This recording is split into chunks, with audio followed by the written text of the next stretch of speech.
सहनाववतु सहनौ भुनक्तु सह वीर्यं करवावहै तेजस्विनावधीतमस्तु मा विद्विषावहै। ॐ शान्ति शान्ति शान्तिः। श्रीगणेशाय नमः।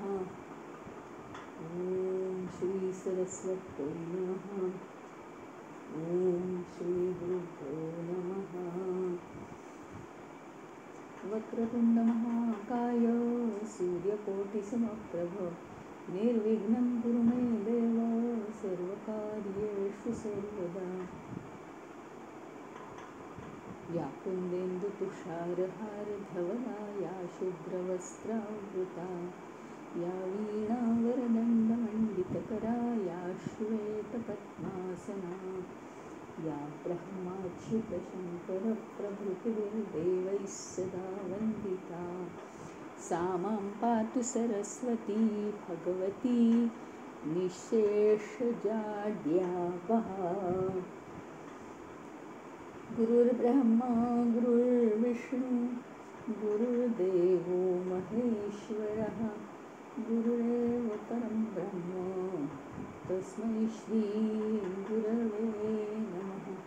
दक्षिणे लक्ष्मणो यस्य वामे तु जनकात्मजा पुरतो मारुतिर्यस्य तं वन्दे रघुनन्दनं मनोजवं मारुततुल्यवेगं जितेन्द्रियं बुद्धिमतां वरिष्ठं वातात्मजं वानरयूथमुख्यं श्रीरामदूतं शरणं प्रपद्ये। बोला राजाधिराज श्रीरामचंद्र भगवान की जय।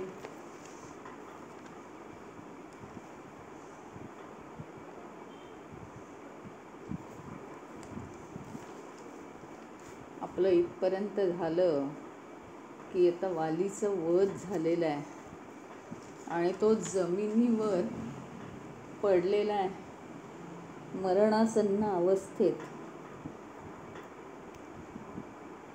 शेवटच्या 2 घटका मोजतोय आणि शेवटचा घटका मोजत असताना म्हणजे काय की त्याच्या शरीरात बाण घुसलेला आहे आणि तो जर बाण काढला तर तो मृतवत होणार आहे, पण त्याची तो शेवटची इच्छा सांगतोय म्हणून तो बाण अजून काढलेला नाहीये, पण तो बाण रुतलाय त्याच्या त्याला वेदना पण होतातच आहेत। आणि आता तो बोलतोय इतका बाण घुसलेला असताना सुद्धा तो आता सुग्रीवाला सांगतोय, एक मोठा भाऊ या नात्याने, की सुग्रीवा तू मला दोष देऊ नकोस। आता हे सगळेजण इतकं छान का बोलतात एवढी पराकाष्ठेची वेळ आल्यावर सुद्धा? त्याचं कारण आहे की श्रीरामाचं वास्तव्य तिथे, भगवंताचं वास्तव्य तिथे आहे, त्याचा परिणाम आहे हा। काहीही झालं तरी प्रत्येकाच्या अंगी अत्यंत क्षमाशीलता आहे, अत्यंत नम्रता आहे। आता एवढा वालीचा वध झालेला आहे हा, पण जेव्हा अंगात ताकद राहत नाही तेव्हा काय होतं, अतिशय नम्रपणाने वागायला सुरुवात होते। वाली आता सांगतो आहे की सुग्रीवा तू मला दोष देऊ नकोस, कारण तुला सांगतो की माझं जरी कसंही वागणं असलं तरी ते पूर्वकर्मामुळे, पूर्वसंस्कारांमुळे आहे आणि मग त्याच्यामुळे मी चुका करत राहिलो। कारण मला भान नव्हतं. मला जर भान असतं की मी चुका करतो आहे तर हे घडलंच नसतं. त्याच्यामुळे तू मला दोष देऊ नको. माझं जे पूर्वकर्म आहे त्याच्यानुसार मी वागतोय. वाईट मला विचार प्राप्त झालेले आहेत.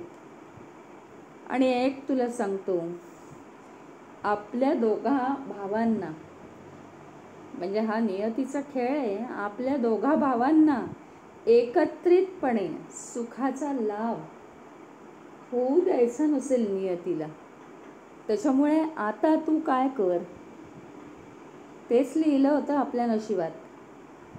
आता हे सगळं तू विसर आणि आता माझ्या पश्चात तू या राज्याचा स्वीकार कर. अतिशय वैभव संपन्न आणि यशस्वी राज्य आहे आणि त्याचा त्याग करून मी चाललोय. ते असंच वाया जाऊ देऊ नकोस. तर त्याचा आता तूच स्वीकार कर. ही माझी शेवटची इच्छा आहे. मला प्राणापेक्षा प्रिय आहे असा कोण आहे? किष्किंधा नगरीप्रमाणेच मला प्राणापेक्षा प्रिय कोण आहे? तर माझा पुत्र. आणि त्या पुत्राचा सुद्धा मला त्याग करावा लागणार आहे.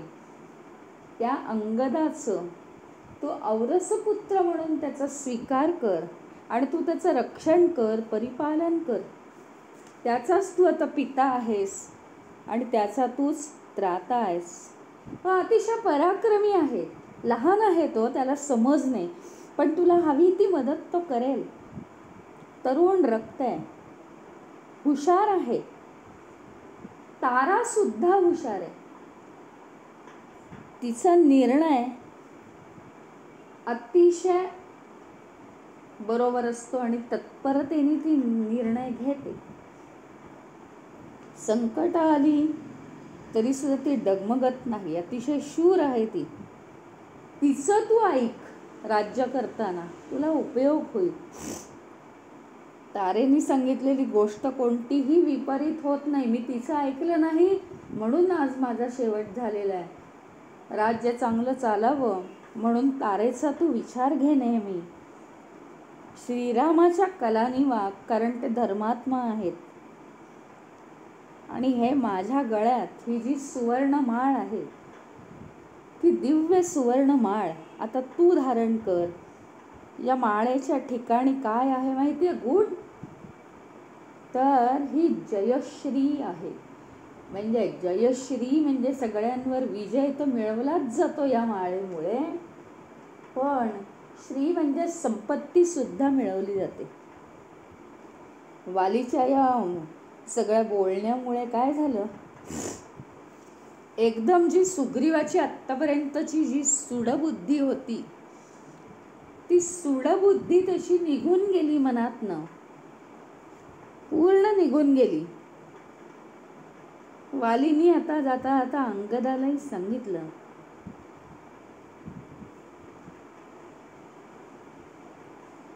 सुग्रीव तुला जे सांगेल तेच तू ऐक. अक्षरशः बाण अंगात घुसलेला आहे तरी सुद्धा वाली अगदी अंतःकरणातून तळमळून हे सगळं बोलतोय. आणि वेदना होऊन सुद्धा तो अतिशय धैर्याने शौर्याने हे सगळं बोलतोय, कारण तो शूर वीर राजा आहे. आता तो हळूहळू हे सगळं बोलून डोळे फिरवायला लागलाय.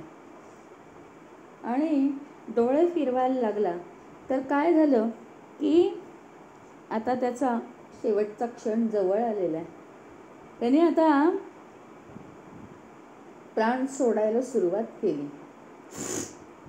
काही वेळातच तो गतप्राण झाला. मान टाकली त्यांनी.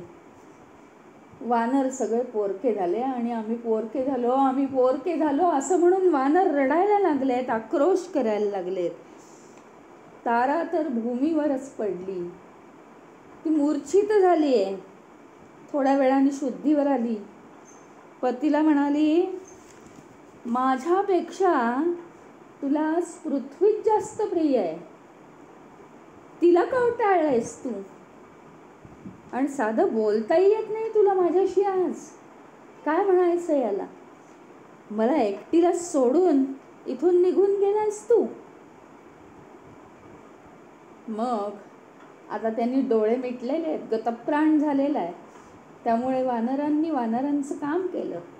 एक शूरवीर वानर नील नावाचा तो पुढे आला आणि वालीच्या छातीतला बाण काढला. कारण काय आहे, सगळं असं होत आहे आणि सुग्रीव तरी त्याचा भाऊ असला तरी तो दुःखाने अतिशय व्याकुळ झाला आहे. त्याच्या तर हे लक्षातच नाही आलं.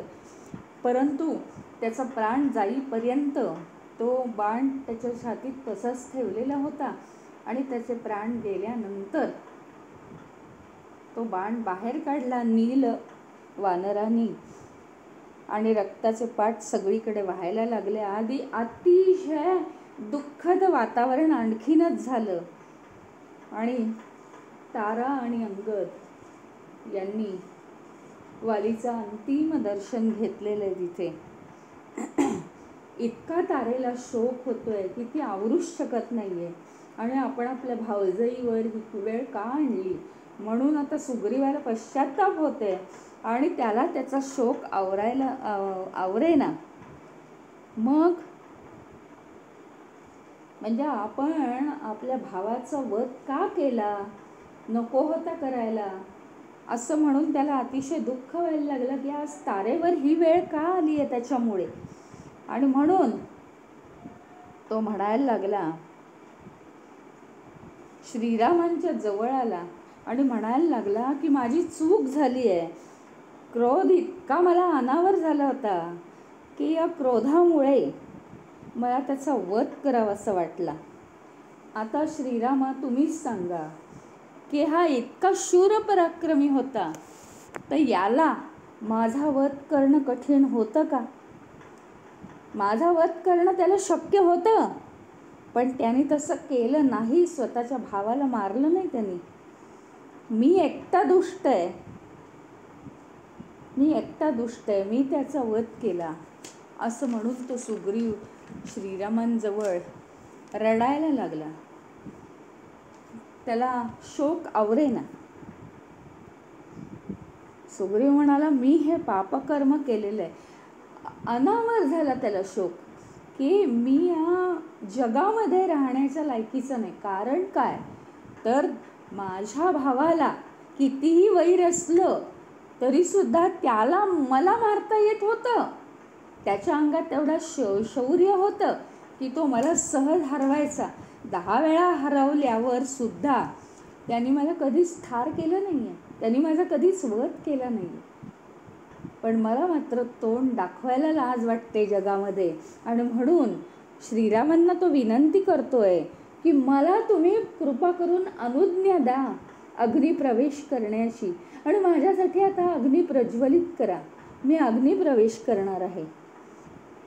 श्रीरामांचं सुद्धा डोळे भरून आले की भावाभावात किती प्रेम आहे. म्हणजे इतकी सूड घेण्याची भावना असली तरी आतमध्ये अंतर्यामी हृदयामध्ये केवढं प्रेम. कारण सहोदर आहेत ते, एका आई वडिलांची मुलं आहेत. तिथे रक्ताचं नातं असतं आणि ते येतच बरोबर. त्याच्यामुळे भावाभावातलं हे प्रेम बघितलं. आता सुग्रीवाचं दुःख पाहून धर्मात्मा असलेले एवढे श्रीराम त्यांनी एक कर्तव्य म्हणून वालीचा वध केला. परंतु आत्ता जी परिस्थिती आहे त्या परिस्थितीनुसार की सुग्रीव एवढा त्याला वाटत होतं की मला राज्य हवं आहे, मला सगळं हवं आहे. आणि आता भावाच्या मृत्यूनंतर तो आता अग्निप्रवेश करायला निघाला आहे. केवढा मनुष्य बदलतो. तर हे पाहून श्रीरामांच्याही डोळ्यात अश्रू उभे राहिले. सगळ्यांना आधार हा श्रीरामांचाच वाटत होता. तारासुद्धा आता श्रीरामांकडे आली आहे बरं का. तारासुद्धा वालीची पत्नी तारा ती सुद्धा श्रीरामांजवळ आली. हे श्रीरामा, ती म्हणाली, हे श्रीरामा तू धर्मात्मा आहेस, तू न्यायाने वागणारा आहेस.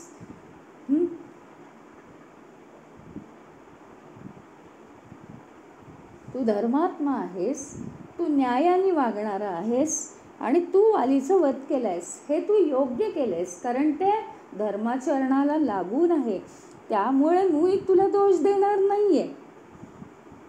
पण तुझ्यामुळे तुझ्या हातून जो वालीचा वध झालाय, मी अगदी अतिशय कृतकृत्य आहे. कारण त्यांनी एवढी पापं केली, सुग्रीवाची पत्नी हरण केली, तरीसुद्धा त्या पापातनं ते मुक्त झालाच. कारण तुझ्यासारख्या दिव्य पुरुषाकडून त्याला मरण म्हणजे त्याला दिव्य देहच प्राप्त झालाय. आता दिव्य देह प्राप्त झालाय हा पापी देह जाऊन. आणि म्हणून दिव्य देहाचा तो उपभोग तुझ्यामुळे घेत आहे. म्हणून आता ज्या बाणाने तू त्याला मारलायस, त्याचा वध केलायस, तोच बाण, कारण माहिती आहे ना, श्रीराम जे बाण मारायचा ते बाण परत त्याच्या भातात यायचे. ज्या एका तुझ्या बाणात माझा पती मारला गेलाय, त्याच बाणाने तू माझा वध कर. कारण त्याचं कारण फार महत्त्वाचं आहे. मला पण माझ्या पतीच्या मार्गानेच जाऊ दे. कारण काय, स्वर्गात सुद्धा तो माझ्या विरहाने अतिशय वाईट दशेत सापडेल. त्याची दशा अतिशय वाईट होईल, तो अतिशय दुःखी होईल. हे बघ श्रीरामा, तुला सुद्धा सीतेचा विरह आहे. तू जाणतोस पत्नीचा विरह काय असतो, त्यामुळे तू वालीची अवस्था जाणू शकतोस. तो स्वर्गात पोहोचल्यानंतर पत्नीचा विरह त्याला सहन होणार नाही. म्हणून आता मला सुद्धा स्वर्गामध्ये पाठवण्याची तू सोय कर, असं ती श्रीरामांना सांगती आहे. आणि मी पती वाचून आता फार दिवस राहू शकणार नाही जिवंत, हे माझं ठरलेलं आहे. श्रीरामाने खूप सांत्वन केलं तिचं आणि तिला सांगितलं, तू तुझा आधी शोक आवर आणि तू भलते सलते विचार करतेस. तुझ्याही हातात काही नाही आहे, माझ्याही हातात काही नाही आहे. विधात्याने हे सगळं जग निर्माण केलं. वालीचा वध व्हावा अशी त्यांनी कृत्य केलेली आहेत. वालीचा वध व्हावा अशी त्यांनी कृत्य केलेली आहेत. त्यामुळे त्याचा वध झाला. आणि तू तसं काही केलं नसल्यामुळे तुझा वध होत नाही आहे. पण आता आपण जे सुखी किंवा दुःखी होतो ते सगळं विधाताच आपल्याला देत असतो. त्रैलोक्यातले सगळे जे प्राणी आहेत ते त्याच्या अधीन आहेत. आणि एक लक्षात ठेव, तू हा जो शोक करते आहेस, शूरांच्या स्त्रियांना हा शोक शोभत नाही. त्या कधीही शोक करत नाहीत. तर आता तू शांत हो. एवढं म्हटल्यावर मात्र तारा शांत झाली.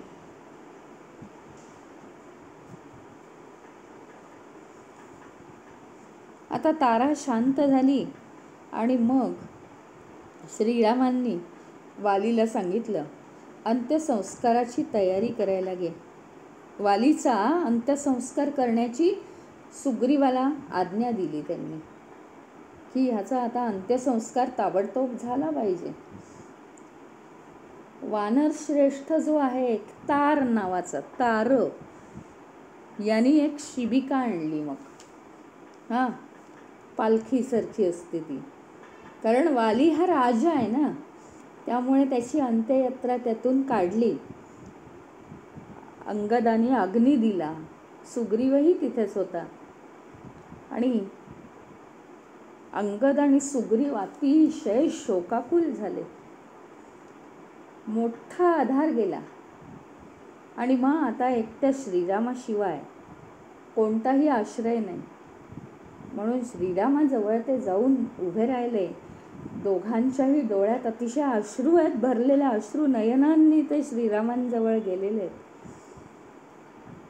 आणि हे सगळं कार्य पार पडलं. आणि हे सगळं कार्य पार पडल्यानंतर श्रीरामांजवळ जाऊन सगळ्या वानरांनी हात जोडले की तुमच्या कृपेने हे सगळं कार्य पार पडलं.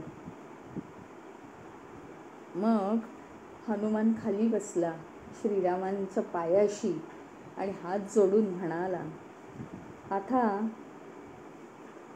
काय झालं आहे, तुमचा प्रसाद म्हणून वालीला राज्य मिळालेलं. तुमचा प्रसाद म्हणून वालीला राज्य मिळालेलं आहे. तर आता हे राज्य मिळालेलं जे आहे, तर सुग्रीव पहिल्यांदा आता तुमची पूजा करेल. तुम्ही किष्किंधा नगरीला चलावं, मग त्याला राज्याभिषेक होईल, मग राज्याच्या कार्याला तो लागेल. तर नगरीत आपण कृपा करून यावं, किष्किंधा नगरीत, आणि सगळ्या विधींसह हा राज्याभिषेक होईल. पण श्रीरामांनी मात्र नकार दिलेला आहे. कारण ते म्हणाले की हे काही माझं कार्य नाही, राज्याभिषेक. राज्य मी केव्हाच सोडलेलं आहे. आणि दुसरं सगळ्यात महत्त्वाचं कारण म्हणजे पित्याची आज्ञा मला हे आहे, वनवास, म्हणजे वनात वास करायचा.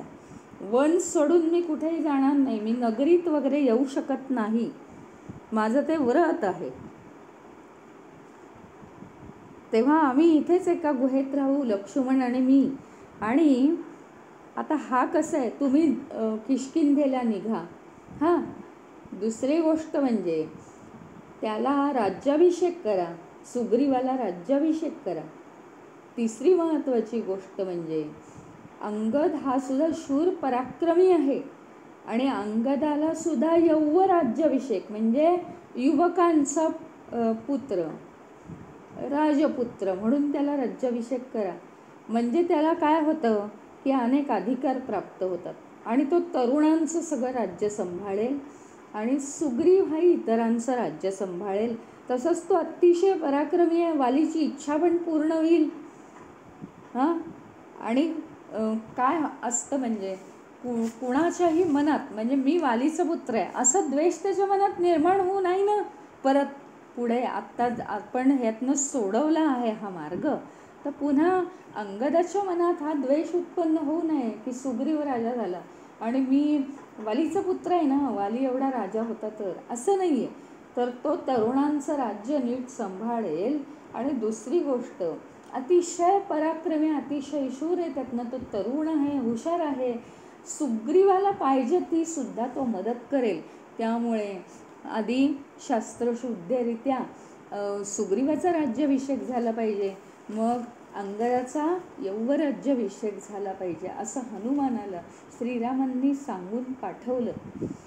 हनुमानाचं सुद्धा काही संबंध नाही, हनुमान ब्रह्मचारी आहे, त्याला या सगळ्यात अजिबात इंटरेस्ट नाही. त्यांनी सगळं हे करावं असं यांना किष्किंधा नगरीत सोडून आला तो, आणि तो आपल्या जागी निघून गेलेला आहे शांतपणे. श्रीराम आणि लक्ष्मण इथेच राहिलेले आहेत. आता अतिशय सुंदर असं वन आहे, ते गुहा आहे तिथे. आता हे इथे राहण्याचं कारण तुम्हाला वाटेल की का बरं हे पुढचं का पाहत नाही आहेत, पुढचं काहीच का पाहत नाही आहेत हे. म्हणजे आता एक भाग संपला, तर आता सीतेचा शोध सुरू करायला पाहिजे. तर त्याच्यासाठी एक गोष्ट आड आली आहे. श्रीराम म्हणतात की हा वर्षाकाल आहे. आता नेमका आता वर्षाकाल आला आहे, आणि वर्षाकालामध्ये काय होतं की या काळामध्ये शत्रूचा विरोध करून शत्रूच्या विरुद्ध सल्लामसलत करण्यात अर्थ नसतो. कधीही शत्रूवर चालून जायचं नाही पावसाळ्याच्या दिवसात, आपल्याच जीवाला धोका असतो. ज्याप्रमाणे संध्याकाळचं एकांतवासात जायचं नाही, पाण्याच्या बाजूला जायचं नाही, नदी तीरावर जायचं नाही, अंधारात जायचं नाही, त्याचप्रमाणे रात्री प्रवास करायचा नाही, आणि त्याचप्रमाणे पावसाळ्यात शत्रूविषयक वाईट विचार करायचे नाहीत. कारण पावसाळ्यात वातावरण अशुद्ध असतं, जो वाईट विचार करेल त्याचंच वाईट होतं. हे रामायणातले अत्यंत महत्त्वाचे मुद्दे आहेत, आणि त्या आपल्याला वाटतं मग काय झालं, असं केलं तर काय झालं, तसं केलं तर काय झालं, पण ते पूर्वीपासून पाळत आलेले आहेत, आणि स्वतः श्रीराम पाळत आहेत, याला काहीतरी अर्थ आहे. मग ते काय म्हणाले की वनवासाचा काळ असल्यामुळे आम्ही या इथं वनातच राहू. हां, पावसाळ्याचा काळ आहे, हा वर्षा ऋतू आहे, शत्रूविरुद्ध पावलं उचलणं योग्य नाही. आता कार्तिक महिना लागला की सीतेच्या शोधासाठी हनुमाना प्रयत्न करा. सुग्रीवाला राज्याभिषेक कर, अंगदाला राज्याभिषेक कर, सगळेजण मिळून तुम्ही अतिशय आनंदात राहा.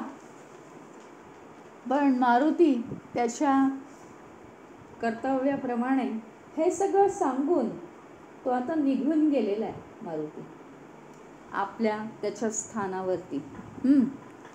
आता ते झालं. नंतर काय, सगळे वानर सुग्रीवाबरोबर किष्किंध नगरीला आलेले आहेत. आता सुरू झाले, राज्याभिषेकाची तयारी चालू झाली. अनेक सप्त नद्यांचं पाणी आणलं, समुद्राचं पाणी आणलं. ब्राह्मणांना बोलवलेलं आहे. त्यांनी मोठमोठ्याने मंत्र म्हटले, होम केला, होम हवन झालं.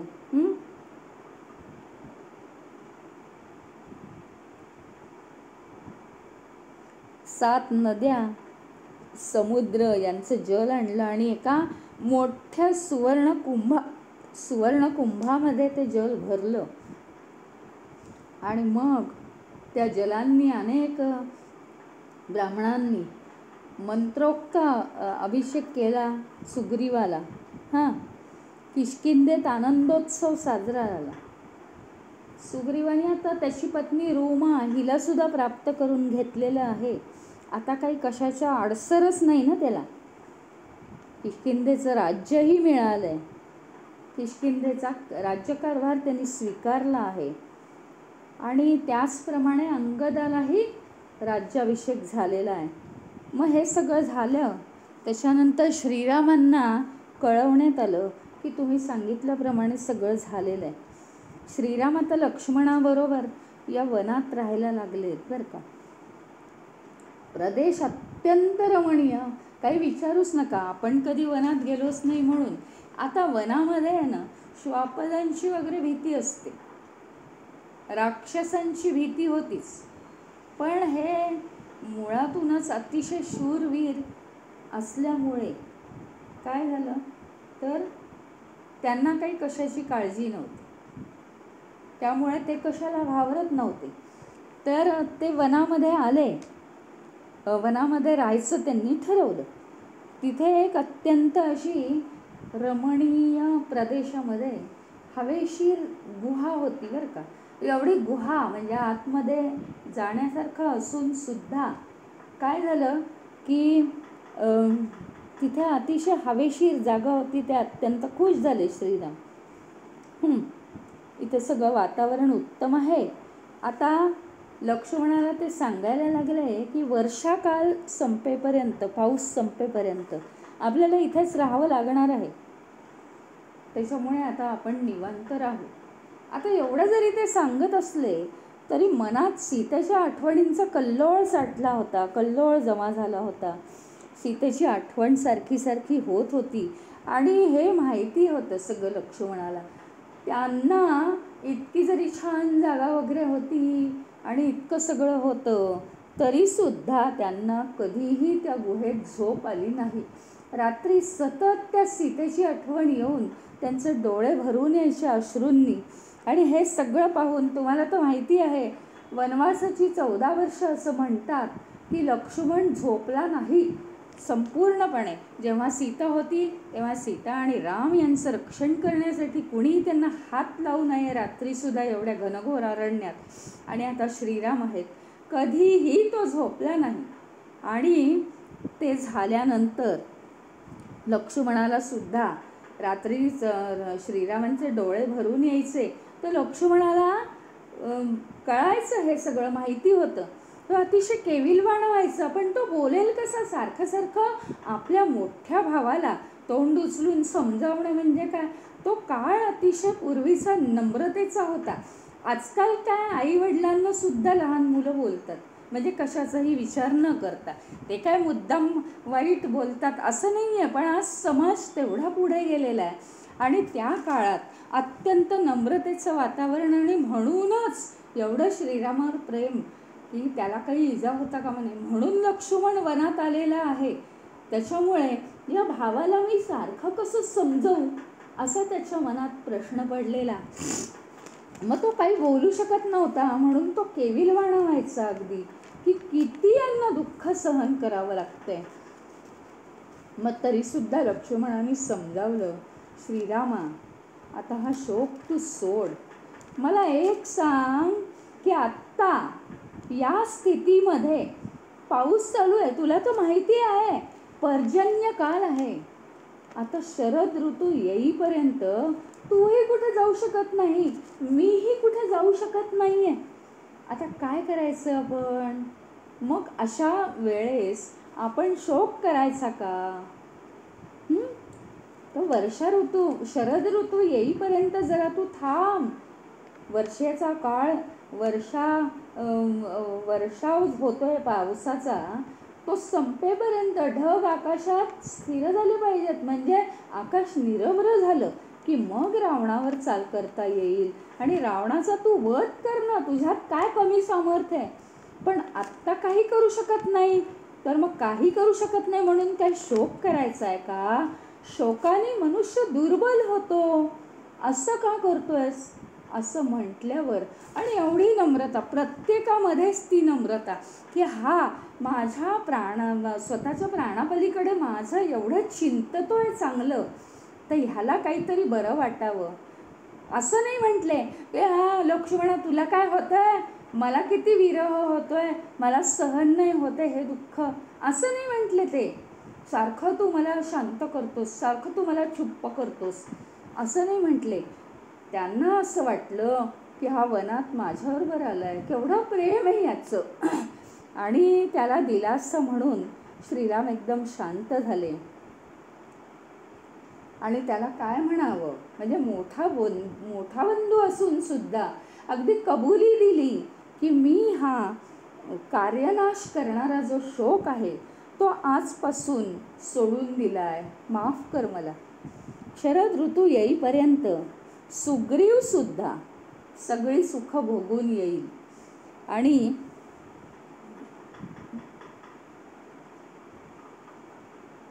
मग तो आपल्याला मदत करेल. असा दोघांनी मिळून एकमेकांना दिलासा देऊन आनंद व्यक्त केला. आता श्रीराम आनंदी झाले आणि म्हणाले की म्हणजे लक्ष्मणालाही थोडंसं बरं वाटावं. सारखं मी विव्हळतोय म्हणून लक्ष्मण विव्हळतोय हेही त्यांना काही बरं वाटलं नाही. केवढं प्रेम, अफाट प्रेम. असं नाही आजकालसारखं नाही आहे की मलाच आधी किती दुःख आहे, याला कुठं मी शांत करायला जाऊ, असं नाही. तर केवढा हा माझ्यावर प्रेम करतोय आणि माझ्याबरोबर सगळे हाल अपेष्टा सोसतोय. तर श्रीरामांनी आता आनंदाचा एक विषय काढला की बघ वर्षा ऋतू आहे, इतकं वातावरण सुंदर आहे. आणि वर्षा ऋतूचं ते वर्णन करायला लागले. लक्ष्मणा बघ अशा पर्वता एवढ्या मोठे ढग आकाशात जमा झालेले आहेत, आकाश व्यापून टाकलेलं आहे त्यांनी. ही जी विद्युल्लता आहे म्हणजे वीज, या विद्युल्लतेचं हे नृत्य तरी बघ किती छान चालू आहे. इकडून तिकडे विजा कडाडतायत आणि नाचतायत, नृत्य करतायत. आता वनामध्ये तर केवढ्या विजा, केवढ्याचा सुवास, या सगळ्या वर्षाबरोबर पर्जन्याबरोबर वाऱ्याबरोबर सगळा केवढ्याचा सुवास जणू वाऱ्याने हे केलेला आहे, परिधान केलेला आहे आणि तो इकडे तिकडे वाहतोय. त्याच्यामुळे सगळ्या दिशा कशा सुगंधित झाल्या आहेत आणि जमिनीतून वाफा येत आहेत, पर्जन्याच्या धारा येत आहेत. किती मनाला हे सगळं दृश्य आल्हाददायक आहे. असं श्रीराम अतिशय आनंदून जाऊन लक्ष्मणाला सांगतायत. त्यामुळे लक्ष्मणाचा सुद्धा चेहरा आता अगदी उत्साहाने भरून गेलाय. आणि असं करून ते दोघं एकमेकांची खूप काळजी घेत आहेत की हा माझ्यामुळे दुखावला जातोय, हा सीतेमुळे रडवेला होतोय, याला मी कसं शांत करू. लक्ष्मण माझ्यामुळे दुखावला जातोय, त्याला दुःख होत आहे, त्याला मी कसं शांत करू. नुसतं शब्दांनी त्यांच्याकडे काही नव्हतं. आजकालसारखं मग मी तुला हे चॉकलेट देतो, मग मी तुला हे देतो, मी तुला दुखावलं, असं करून त्या ऋणातनं मुक्त व्हायचं असं काही नाही आहे, सॉरी म्हणायचं असं काही नाही आहे. मनानी एकमेकांच्या जवळ आहेत ते अतिशय. आता सुग्रीव आत्तापर्यंत पत्नीला आणि राज्याला वंचित होता. श्रीराम सांगतायत पत्नी त्याच्या जवळ नव्हती, राज्यही नव्हतं, तरुणपणाचं त्याचं सगळं आयुष्य तसंच तडफडत तळमळत निघून गेलं. आता तो उपभोग घेत आहे आणि खरोखरी एखाद्याला हे सगळं मिळालं नाही आणि त्याला मिळालं आहे आता, तर त्याला तो उपभोग घेऊन शांत होऊ दे. तो आता तृप्त होईल. त्याला 4 महिने पावसाळ्याचे मिळतील आणि नक्की तो आपलं काम करेल शांत झाला की, असं श्रीराम सांगतायत. असं दोघं एकमेकांशी बोलतायत. मग आता पुढे काय झालं तर वेळ संपलेली आहे. हळूहळू पावसाळा समाप्त होत आलाय. तो समाप्त होत असतानाच, कारण काय माहिती का, हनुमानाने काय केलेलं आहे आठवतंय का तुम्हाला? हनुमानाने अग्नी प्रज्वलित करून अग्नीच्या साक्षीने दोघांची मैत्री घडवून आणली होती.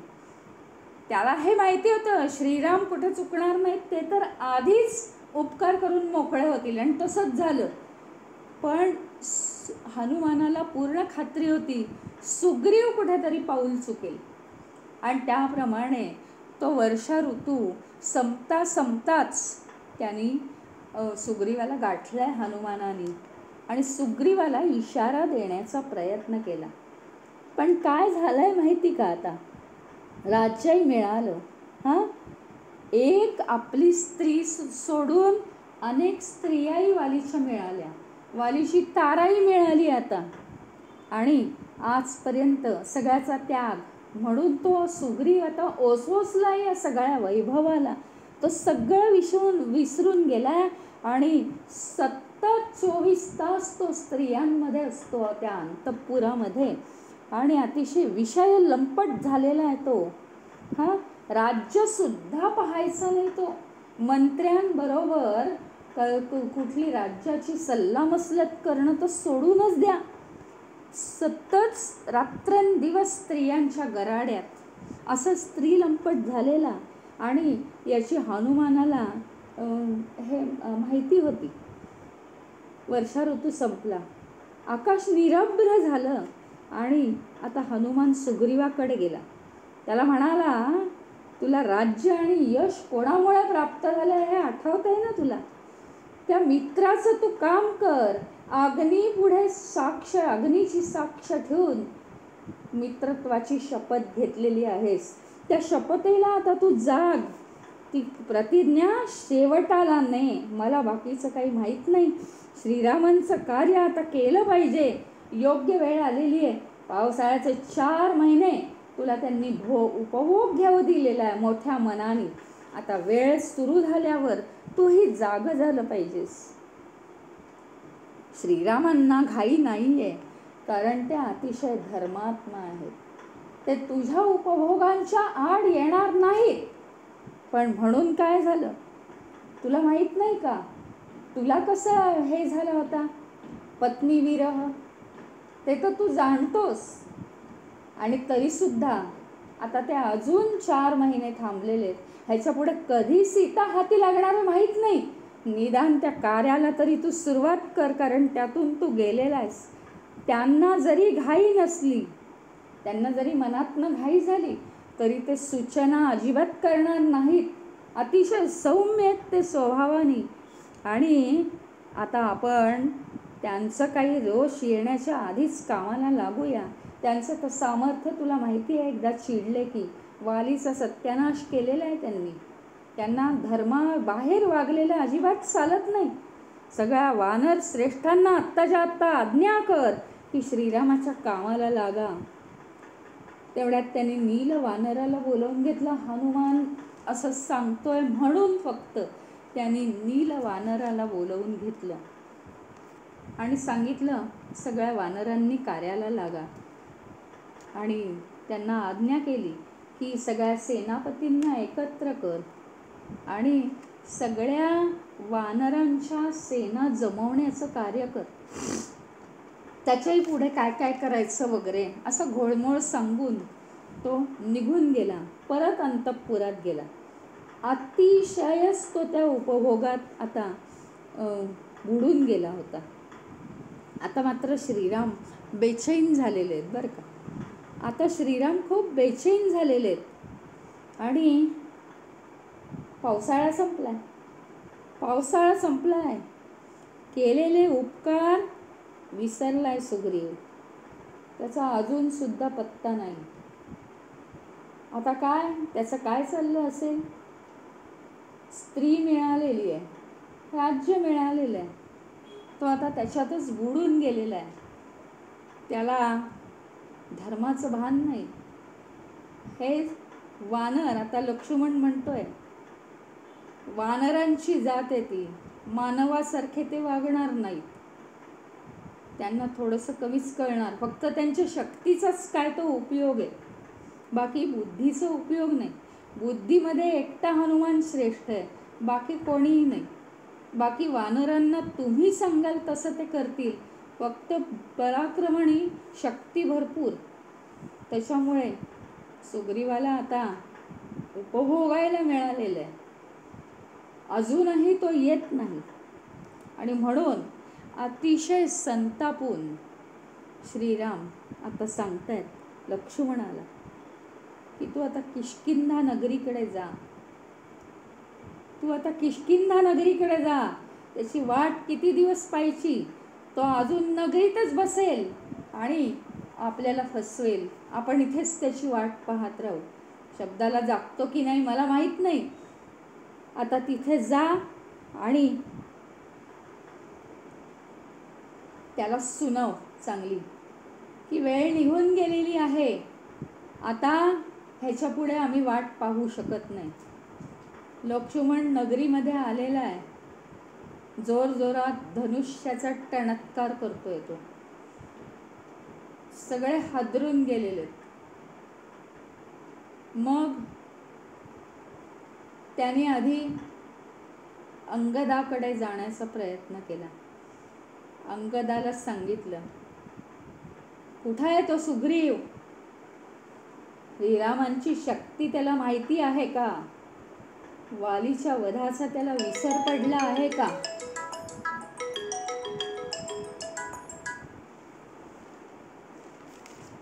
वालीच्या वधाचा त्याला विसर पडला आहे का? काय करतोय तो? तर अंगद घाबरला. अंगद अतिशय घाबरला आणि त्यांनी लक्ष्मण आलेला आहे, अतिशय संतापात आहे, अशी बातमी त्याला दिली. आत जाऊन अंतःपुरामध्ये जाऊन त्याला बातमी दिली. मग तरी सुद्धा तो भानावरच नव्हता. तो अजून स्त्री उपभोग घेण्यात पूर्णपणे रमला होता. हो हो ठीक आहे, आलोच असं, म्हणजे त्याच्या डोक्यापर्यंत ती बातमी गेलेली नव्हती.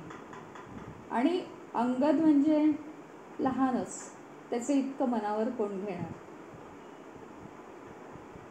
त्याच्यानंतर इतर वानरं घाबरली, कारण त्यांनी धनुष्याचा टणत्कार म्हणजे काय आहे की युद्धाला ललकारी आहे. आत्ताच काही दिवसांपूर्वी 4-6 महिन्यांपूर्वी वालीचा वध झालाय. ते सगळे कसे हादरून गेलेले आहेत ना, त्याच्यामुळे इतर वानर आता घाबरलेले आहेत की आता सुग्रीवाबरोबर आपलंही मरण आलं. ठेवणार नाही. एका बाणात जर वालीला मारलेलं आहे तर शिल्लकच ठेवणार नाही श्रीराम आपल्याला.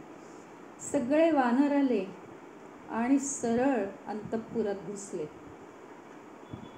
तो सुग्रीव ओरडायला लागला. वानर म्हणाले, तुला कल्पना आहे का कोण आलंय? लक्ष्मण आहे तो. तेवढ्यात लक्ष्मण महालापर्यंत पोहोचला सुद्धा. आणि त्याचा पुन्हा धनुष्याचा टणत्कार झाला. वाली उठून उभा राहिला पण त्याला लक्ष्मणासमोर यायची ताकद नव्हती. आणि लक्ष्मण काही पुढे आला नाही, कारण अंतःपुरापर्यंत कोण पोचणार. सगळा आवाज येत होता घुंगरांचा आणि बांगड्यांचा आणि पैंजणांचा. तर तो तिथे महालाबाहेरच तिथे थांबलेला होता. पुन्हा पुन्हा धनुष्याचा टणत्कार करू लागला, म्हणजे युद्धालाच हे आव्हान आहे असं दाखवत होता. वानर भयभीत होऊन गेले. एवढंच काय, सुग्रीव सुद्धा घाबरला. आत्ता तो भानावर आला आणि त्यांनी सांगितलं, तारेला जायला सांगितलं. इतकं घाबरत, तारा तू हुशार आहेस, तू जा लक्ष्मणाच्या समोर. तारा अगदी नम्रतेने खाली मान घालून लक्ष्मणाच्या जवळ येऊन उभी राहिली. आणि मग काय झालं तर ती स्त्री आहे हे बघितलं आणि त्यांनी धनुष्य खाली घेतलं. तो जरा शांत झाला. स्त्रियांसमोर काय, परस्त्री समोर आल्यावर शूरपणा दाखवायचा नाही, म्हणून तो शांत झाला. मग तारा म्हणाली की तुम्ही क्रोध का करता आहात, या ना इथं बसा, शांतपणाने बोला आमच्याशी. तो म्हणाला, मला शांतपणाने बोलायला वेळ नाही आहे. त्यांनी तारेला ऐकवलं की हा जो सुग्रीव आहे त्याने श्रीरामांनी केलेला त्याच्यावरचा उपकार विसरलेला दिसतोय. त्याला वालीच्या वधाची चांगली कल्पना आहे. काय करायचंय हे त्यांनी ठरवायचंय. 4 महिने दिले होते. अनायासे पर्जन्य काल आला होता. अनायासे त्याला भोग मिळाल्याबरोबर त्याच्याकडनं ते काढून घेऊन त्याला काही युद्धाला लावलेलं नाहीये. तर त्याने असं का केलं? बोलल्याप्रमाणे, अग्नीच्या साक्षीने प्रतिज्ञा केल्याप्रमाणे, कारण त्यावेळेसचे लोक जागत असत शब्दाला. पर्जन्य काल हा काही छोटा मोठा काल नाहीये, 4 महिन्यांचा काळ आहे. त्याला एकतर आपली स्त्री आपल्याजवळ नाही, हा स्त्रीचा विरह, हे दुःख नव्हतं का सुग्रीवाला? म्हणजे त्याला याची पूर्ण कल्पना आहे. आणि याच्या आधारावरच तर ही मैत्री झाली आहे की दोघांनाही एकमेकांच्या दुःखाची सखोलतेने कल्पना आहे, सखोलतेने ती व्याकुळता आहे त्या दुःखाची, आणि म्हणून ते दोघं एकमेकांना नक्की मदत करतील असं जर ठरलेलं आहे. आणि श्रीरामांनी मागचा पुढचा विचार न करता सुग्रीवावर विश्वास ठेवून प्रथम सुग्रीवावर उपकार केलेले आहेत, कारण केव्हाही ते श्रेष्ठच आहेत. ते छोट्या मोठ्या गोष्टींचा विचार करत नाही. मग आता सुग्रीवाची बाजू आहे की आपला शब्द कसा पाळायचा का नाही पाळायचा. अग्निसाक्षीने केलेली प्रतिज्ञा मोडणारा कधी राजा होण्याच्या पात्रतेचा तरी असतो का? मग तो राजा होऊन तो काय करणार? विनाशच करणार आहे राज्याचा. त्याच्या बोलण्यामध्ये, वाणीमध्ये एवढीही सत्यता नाही. एवढं सगळं झालेलं असताना एकतर श्रीरामाच्या दुःखाची त्याला सखोलता माहिती आहे हृदयापासून. दुसरं म्हणजे त्याला उपभोग प्राप्त झाल्यानंतर 4 महिन्याचा कालावधी गेलेला आहे पर्जन्य कालाचा. वेळ सुरू झाल्यावर त्या क्षणी, त्या दिवशी त्यांनी उठायला हवं होतं की आकाश आता निरभ्र झालंय आणि मला कामाला लागायला पाहिजे. हे जे मला सगळं वैभव प्राप्त झालंय श्रीरामामुळे प्राप्त झालंय, आता विलंब नको. काय तो काय हे सगळं विसरला का? असा कधी राजा होऊ शकतो का? आणि असा राजा कधी राज्य करू शकतो का? लक्ष्मणाने साध्या शब्दामध्ये, जास्त आवाज न चढवता, पण तारेला मात्र हे सगळं सुनावलं. तारा म्हणायला लागली की तो एक लक्षात ठेव की आत्तापर्यंत त्याच्या हातात राज्य नव्हतं, स्त्री नव्हती. मोठे मोठे ऋषीमुनी सुद्धा, अरे बाबा, हे स्त्रीलंपट होतात आणि त्याच्यात ते हरवून जातात. सुग्रीव तर एक वानर आहे साधा, एवढी का अपेक्षा करतो? आणि त्यातून मी सुग्रीवाला समजावते, पण तू असं काही युद्धाची गोष्ट करू नकोस आमच्याशी. जे काही वालीचं झालं तेवढं बास आहे. आणि मग नंतर तारा जाते आहे, तोच तिच्या मागोमाग सुग्रीवाला जाऊन लक्ष्मण भेटायला गेला. आणि सुग्रीव आलाच लगेच बाहेर लक्ष्मणाचं बोलणं ऐकून. कारण तारेला पाठवलं होतं लक्ष्मणाला शांत करायला, नाहीतर मग तिथेच झोंपली असती दोघांची. कारण लक्ष्मण अतिशय संतापी आहे, एक बाण मारला असता त्याने त्याला, माहिती आहे का? आणि म्हणून त्याला शांत करायला आधी तारेला पाठवलं. मग तो लक्ष्मण बोलला तिच्याशी आणि आता तो शांत झालाय, बोलण्याच्या तो तयारीत आहे आता. आणि तुला श्रीरामांच्या क्रोधाची कल्पना आहे का? सुग्रीवाला म्हणाला लक्ष्मण. ती केलेली प्रतिज्ञा पूर्ण करायला काय झालंय तुला? पावसाळा संपलेला आहे, कामाला लाग, नाहीतर काय होईल ते मला माहीत नाही. तुला श्रीरामाचा पराक्रम माहिती आहे वालीचा वध झाल्यामुळे. सुग्रीव हादरला. आता मात्र सुग्रीव कामाला लागलेला आहे. श्रीरामांनी त्यांनी माफी मागितली आहे त्याची. श्रीरामांनी मला राज्य दिलंय, रावणाचा वध ते स्वतः करायला समर्थ आहेत, पण मी त्यांच्या मागोमाग नक्की जाणार आहे. जास्तीत जास्त मी मदत करायचं ठरवलंय. सीता ते स्वतः प्राप्त करून घेणार आहेत. माझी फक्त परीक्षा आहे की मी काय करतोय. मला माहिती आहे त्या अतिशय पराक्रमी आहेत श्रीराम. मी पराक्रम बघितलाय. सालवृक्ष, एका बाणात त्यांनी 7 सालवृक्ष उडवले. ते काय रावणाला मारू शकत नाहीत का? पण ते माझ्या मदतीची अपेक्षा करतायत. हे काही तितकंसं सत्य नाही. मी नम्र राहिलं पाहिजे आणि माझ्याकडून होईल तेवढी छोटीशी मदत मी केली पाहिजे. आता मात्र लक्ष्मण अतिशय शांत झालेला आहे, अतिशय क्रोधाविष्ट झालेलं लक्ष्मण. त्याने आता धनुष्य आपल्या हातात नीटपणे घेतलं आणि मोठी वानरसेना लाखोंच्या संख्येने गोळा झाली आता एका सुग्रीवाच्या शब्दावर. आता तो जागा झालेला आहे. या वानर सेनेची माहिती सांगतोय तो. हे वानर लक्ष्मणाला सांगतोय, त्या वानरांना प्रचंड वेग असतो, प्रचंड वेग. तुम्हाला कल्पनाच येणार नाही. आत्ता एका मिनिटात इथे असतील तर एका मिनिटात 400 कोस दूर असतील. भयंकर त्यांचा आकार आहे. सगळं आकाश छेदून टाकतील, आच्छादून टाकतील, एवढा मोठा आकार ते धारण करू शकतात. दिसायला भयंकर आहेत. सुग्रीव आता अतिशय संतुष्ट झालेला आहे. आता खुश होऊन सुग्रीवाने लक्ष्मणाला एका पालखीत बसवलं.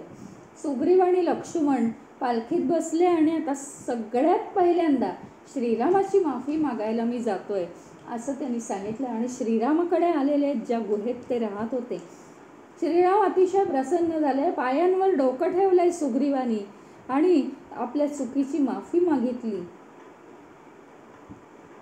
अत्यंत दूर दूर दूर दूर वरून, हिमालयावरून, विंध्य पर्वतावरून सगळीकडून वानर जमा झाले सुग्रीवाच्या एका शब्दावर.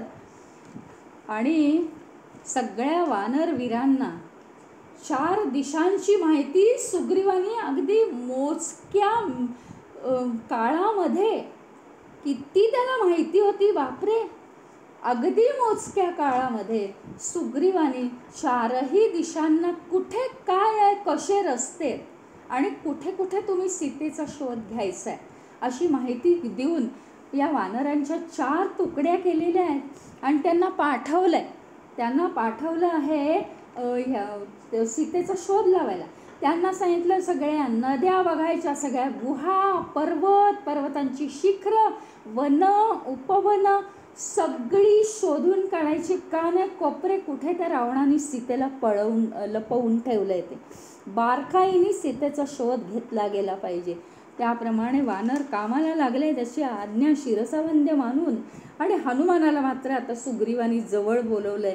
सगळा या कार्याचा भार तुझ्यावर आहे, अतिशय हुशार आहे, तुझी गती अफाट आहे, गंधर्व देवता आणि मनुष्य सुद्धा तुला सगळ्या ज्ञात आहेत, अंतर्ज्ञानी आहे तो, वायुपुत्र आहेस तू.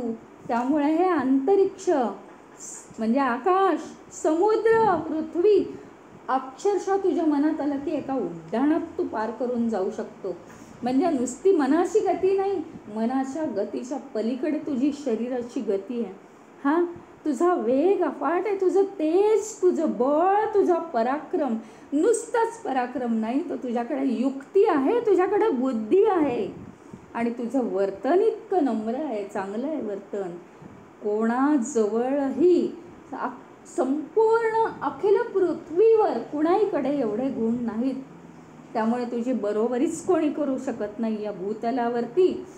श्रीरामांना सुद्धा जरा हायसं वाटलं की आता सीतेचा शोध घ्यायला हनुमानाला शक्य. आणि ते आता कृतार्थ झालेले आहेत, त्यांना आता खूप बरं वाटलं. त्या मानाने दुःखातून श्रीराम बरेचसे बाहेर आलेत, काळजीतून. आणि मग श्रीरामांनी ताबडतोब सीतेने ओळखावं की हनुमान हा श्रीरामाकडून आलाय.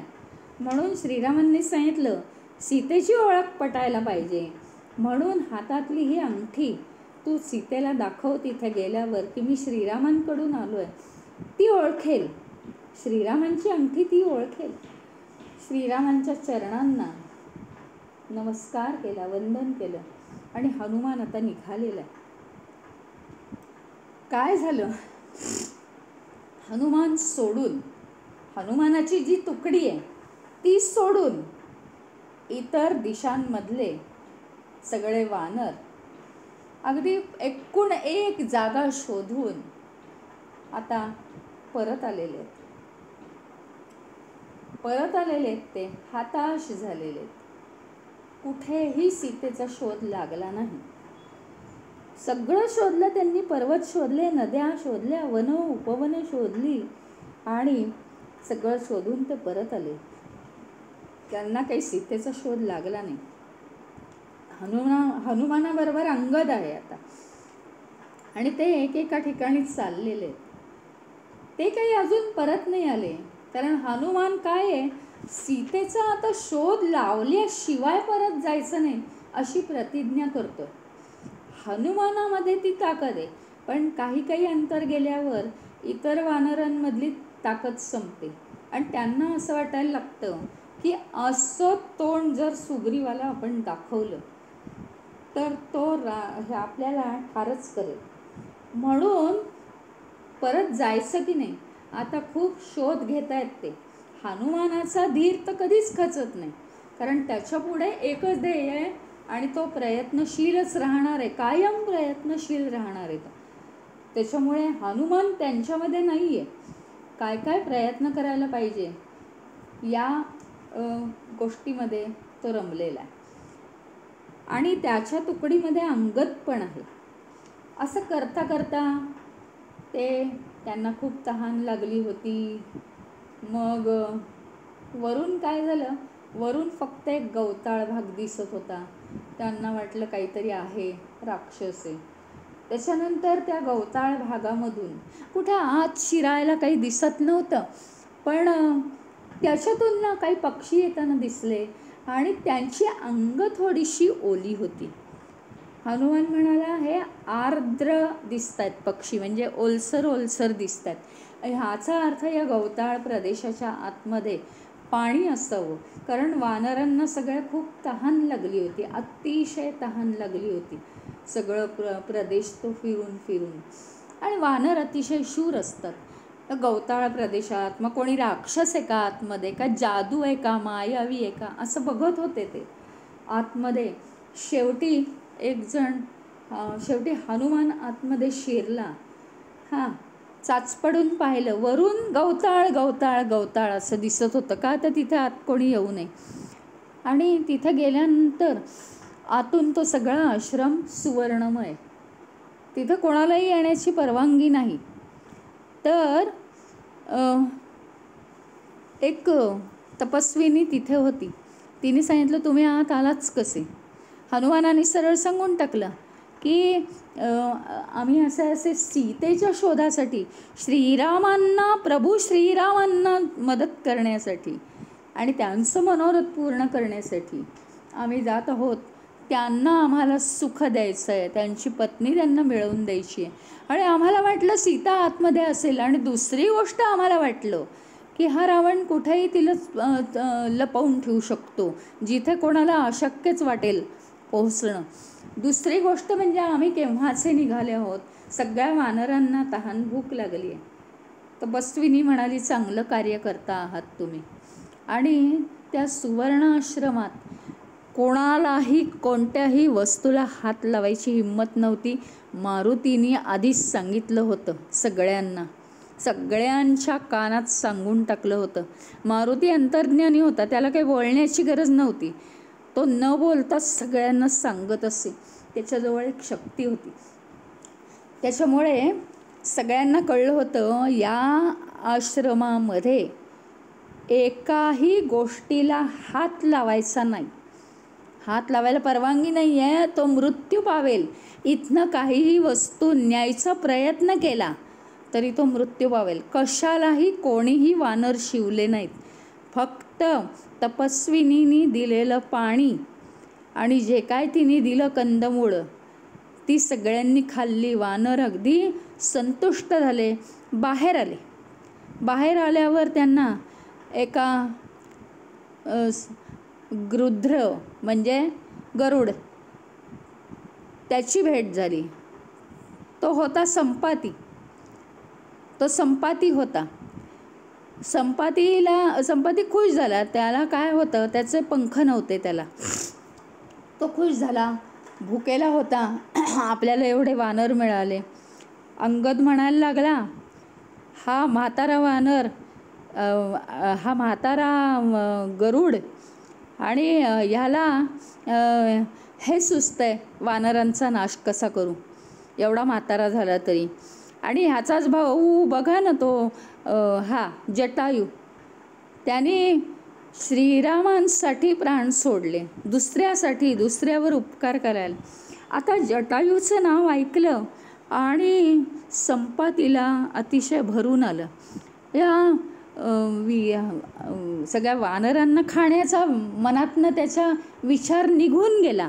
आणि तो म्हणायला लागला की स्वतःच्या मनाशी की हा जटायू माझा भाऊ आहे, ह्याचं कोणी नाव घेतलं, हा आता कुठे असेल. आणि हा जटायू गेला का, मला आत्ता कळतंय ह्याचं निधन झाल्याचं. असं कसं झालं, कोण मला सांगेल. मग ते आता ज्याला ह्याच्याशी बोलायला येतात तर तो संपाती काय म्हणतो माहिती का, तुम्ही नक्की कशासाठी निघाले आहात हे सांगतात. श्रीरामांच्या कार्यासाठी निघालेलो आहोत आम्ही. तरीसुद्धा अंगद आहे ना त्याच्यावर विश्वास नाही ठेवत की हा आपल्याला खाऊन टाकेल. तर तो म्हणतो की मला आहे ना खाली उतरवा, मला खाली येता येत नाही, मी खाली येऊन बसतो. आणि तो अंगद त्याला आधीच धमकी देतो, काही केलंस तर बघ. हां, तर तो ऐकवतो त्याला जटायूचं असं झालं. संपातीला अतिशय दुःख होतं. तो म्हणतो माझ्या भावाचं निधन झालं, मला कळलं नाही, कित्येक वर्ष आमची भेटच नाही, कारण मला पंख नाहीत, मी इथेच थांबलो आहे आणि जटायू फिरतोय लांब लांब. तर म्हणे ठीक आहे, पण आता एक इच्छा आहे मला की माझ्या हातून सुद्धा श्रीरामांची सेवा व्हावी. माझ्या पंखात ताकद नाही, पण मी काय करणार आहे, माझ्या वाणीत तर ताकद आहे ना. आणि दुसरी गोष्ट, संपातीकडे एक शक्ती इतकी जबरदस्त होती की त्याला ती चक्षुष्मती विद्या प्राप्त होती. चक्षुष्मती म्हणजे डोळ्यांना पृथ्वीवरचं सगळं दिसणं, नुसतं मनाला नाही बरं का, अंतर्मनाने जाणणं वेगळं आहे. दिसणं, चक्षुष्मती विद्या, डोळ्यांना दिसणं. संपती म्हणाला, मला ती विद्या प्राप्त आहे आणि मी पाहिलेलं सुद्धा आहे की सीतेला तो रावण पळवून नेत असताना ती अलंकार खाली टाकत होती, भूषण तिची, आणि रामा लक्ष्मणा असा जयघोष करत होती आणि त्याच्या तावडीतनं सुटायचा प्रयत्न करत होती. तो अत्यंत दुष्टपणाने त्याने तिला पळवून नेलं आहे. आणि म्हणे, मी माझ्या चक्षुष्मती विद्येने सांगतो आता तुम्हाला की काय झालं म्हणे, की तो घेऊन आता तिला कुठे गेलेला आहे, मला सगळं दिसतंय म्हणे, सगळं पृथ्वीवरचं दूर दूरचं दिसू शकतं बरं का. तो राक्षस म्हणजे कोण आहे, तर तो कुबेराचा भाऊ रावण आहे. लंकेला राहतो तो. नगरी अतिशय सुंदर आहे आणि त्या नगरीचं रक्षण करणारे जे तट आहेत ते सुवर्णाचे तट आहेत. सीता तिथे आहे आत्ता, अशोकवनामध्ये ठेवली आहे तिला आणि ती अत्यंत दीनपणाने तिथे राहिली आहे. तिच्या भोवती सारख्या रक्षण म्हणजे तिच्यावर पहारा करणाऱ्या मोठमोठ्या राक्षसिणी आहेत. संपतीलाही दिव्य दृष्टी आहे, संपती सगळं सांगू शकतोय. आता समुद्र उल्लंघनाची तुम्ही तयारी करा.